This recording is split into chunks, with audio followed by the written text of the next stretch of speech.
क्या आप में अपने आप को जानने की योग्यता है? जी हाँ, मैं आपसे पूछ रही हूँ। अपने आप को जानना किसी और को जानने से ज़्यादा ज़रूरी है, क्योंकि ये मेरी पहचान है। चलिए जानते हैं कि अपने आप को कैसे जाना जा सकता है। आज जिस विषय पर हम चर्चा करेंगे उसका नाम है तत्वबोध। तत्व यानी एलिमेंट। हम सभी जानते हैं कि हम 5 तत्वों से बने हैं। क्षितिजल पावक गगन समीरा, पंच तत्व से बने शरीरा। हमारा शरीर इन 5 तत्वों से बना है, लेकिन हम सभी तो 5 तत्वों से बने हैं। फिर क्या फ़र्क रह जाएगा एक दूसरे में? तो मुझे जब अपने आप को पहचानना है तो मुझे ये भी जानना ज़रूरी है कि मैं और किसी से किस मामले में भिन्न हूँ। तो इसके लिए हमें कुछ साधनों की आवश्यकता है। वो साधन क्या हैं? चलिए जानते हैं। 4 प्रकार के साधन होते हैं जिससे मुझे संपन्न होना है, ताकि हम अपने आप को पहचान सकें। तो वो 4 साधन क्या हैं? चलिए उसे जानते हैं। नमस्ते, मेरा नाम डॉक्टर साधना श्रीवास्तव है। आप सबों का मेरे चैनल पर स्वागत है। मैं एक रिटायर्ड प्रोफेसर हूँ जो 43 वर्षों तक कॉलेज में फ़िज़िक्स पढ़ाती थी। रिटायरमेंट के बाद मैंने अपने धर्म ग्रंथों का विस्तारपूर्वक अध्ययन किया और मुझे बहुत खुशी हुई कि हमारा धर्म ग्रंथ पूर्णतः तर्क संगत है। तो आज इस क्लास में मैं अपने धर्म ग्रंथ की चर्चा प्रकरण ग्रंथ की चर्चा करना चाहती हूँ और आज का विषय है तत्वबोध।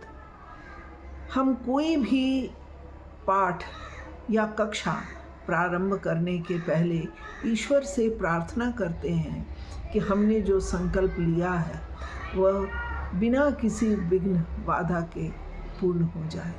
तो चलिए मंगलाचरण के साथ इस कक्षा को प्रारंभ करते हैं। वासुदेवेंद्र योगेंद्र नत्वा ज्ञानप्रदं गुरुं मुमुक्षूणां हितार्थाय तत्वबोधोऽभिधीयते।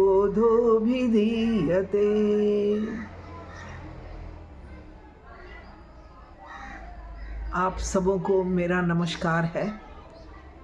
अब हम तत्वबोध की चर्चा प्रारंभ करेंगे, जिसके आधार पर हम ये ज्ञात करेंगे कि हम और लोगों से किस प्रकार भिन्न हैं।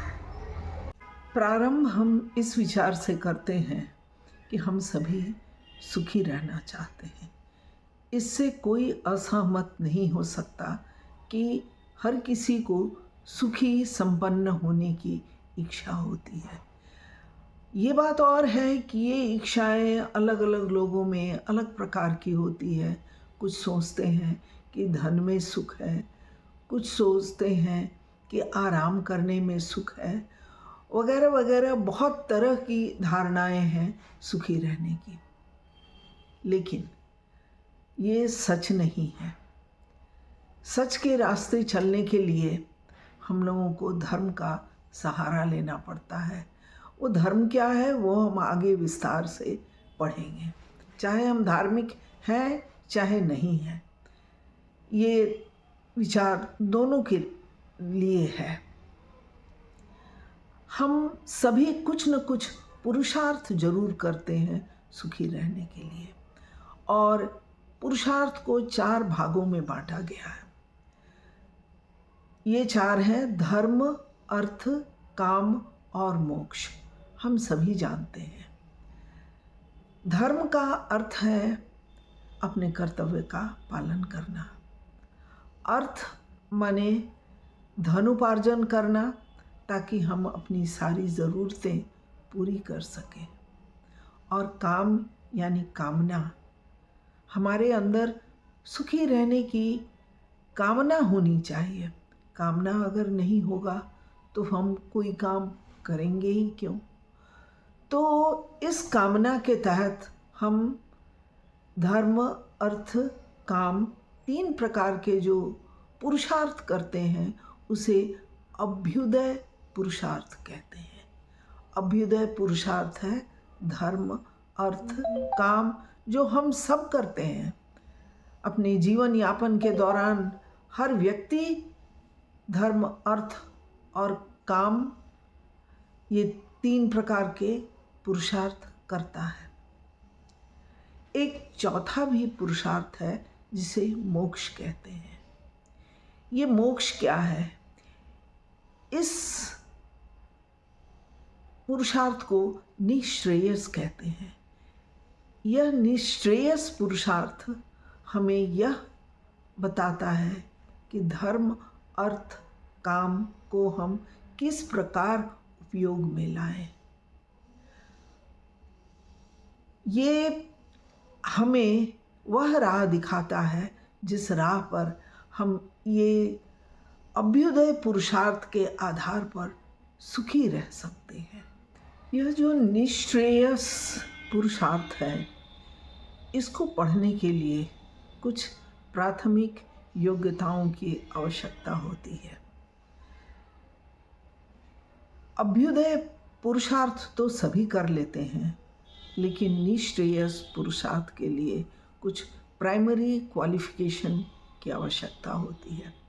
आप हायर स्टडीज़ के लिए जाते हैं या किसी चीज़ का गहन अध्ययन करते हैं तो आपकी पात्रता देखी जाती है कि उस गहन अध्ययन के लायक आप हैं या नहीं। तो चलिए हम जानते हैं कि वह कौन सी पात्रता है जिसके आधार पर आप निर्णय ले सकते हैं कि आप निःश्रेयस पुरुषार्थ अपने अंदर जांच सकेंगे या नाप सकेंगे। कोई लंबा चौड़ा विस्तार पूर्वक योग्यता नहीं चाहिए। इसमें सिर्फ 4 साधनों की आवश्यकता होती है जिसके आधार पर आपकी योग्यता सिद्ध हो जाएगी कि आप इस कक्षा में आगे बढ़ सकते हैं। वो 4 साधन क्या हैं, अब चलिए उन पर विचार करते हैं। पहला साधन है नित्य अनित्य वस्तु विवेक। नित्य, अनित्य, ये नित्य क्या होता है? नित्य का शाब्दिक अर्थ जैसा कि हम जानते हैं रोज, डेली, उसको नित्य कहते हैं। इससे मिलता जुलता ही अर्थ है यहाँ नित्य का। नित्य अर्थात जो काल से परे है, यानी जो कल था, जो आज भी है और जो कल भी रहेगा। तो चलिए हम अपने आसपास हर चीज़ को परखते हैं कि कौन सी ऐसी वस्तु है जो कि नित्य है। सबसे पहले तो हम अपने आप को देखते हैं। हम पहले बाल्यावस्था में थे, फिर युवावस्था में आए, प्रौढ़ हुए और अब हम वृद्ध हो चले हैं। तो हम में तो लगातार परिवर्तन आ रहा है और संभवतः हम कल नहीं रहे तो हम नित्य नहीं हो सकते हैं। इसी प्रकार हर व्यक्ति या तो कल था, आज है, कल नहीं रहेगा, या कल नहीं था, आज है और कल भी रहेगा। और यह क्रम कल और परसों चलता रहेगा और हर व्यक्ति में परिवर्तन आता रहेगा। तो कोई भी व्यक्ति नित्य तो नहीं है। अब आसपास देखेंगे तो हमें वृक्ष, नदियाँ, पहाड़, पृथ्वी, सागर, हर कुछ दिखाई देगा, चांद, तारे, सब कुछ दिखाई देगा। लेकिन जब हम इसको गहराई से देखेंगे तो पाएंगे कि हर चीज़ तो परिवर्तनशील है। हर चीज़ में कुछ न कुछ परिवर्तन आ रहा है। तो जैसे कि चांद को ले लीजिए, चंद्रमा को लीजिए, सूरज को लीजिए। चंद्रमा पृथ्वी से टूट के बना है यानी वो कभी ऐसा था कि नहीं था। ये तारे भी हैं, हम उनको भी टूटते हुए देखते हैं। उससे भी विस्तार, उससे भी बड़ी चीज़ की अगर कल्पना करें, पूरे ब्रह्मांड की अगर कल्पना करें, we know that the universe is expanding. Universe विस्तार हो रहा है, और विस्तार हो रहा है यानी उसमें भी परिवर्तन आ रहा है, और जिसमें भी परिवर्तन हो वह नित्य नहीं हो सकता है। यानी कल जो था वो आज ब्रह्मांड भी नहीं है, उसमें भी परिवर्तन आ चुका है।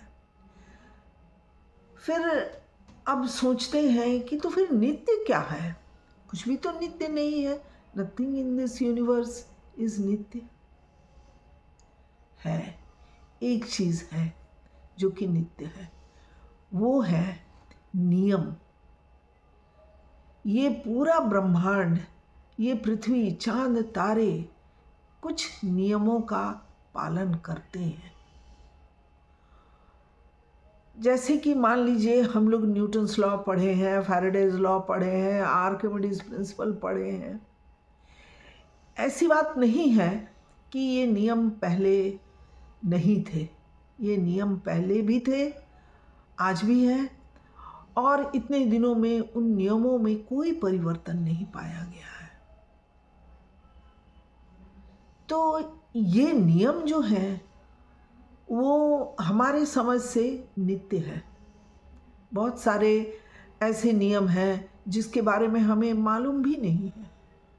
नोबेल पुरस्कार मिलते हैं, रिसर्च चलता है, और तब हम लोग का पता चलता है कि हाँ ऐसा भी है। तो यानी हम नहीं जानते हैं, लेकिन नियम प्रकृति के थे, हैं, और इतने दिनों में उन नियमों में कोई परिवर्तन नहीं पाया गया है। अब इस नियम को कोई नाम देना पड़ेगा। हम धार्मिक हैं, धर्म को मानते हैं या नहीं मानते हैं, इससे कोई फर्क नहीं पड़ता है। आप जो चाहें इसका नाम दे लें, इन नियमों का, लेकिन मैं इस नियम का नाम ईश्वर देती हूँ। जो नियम कल था, आज है और कल रहेगा, ये ईश्वर है। आप इसका कुछ भी नाम दे लीजिए।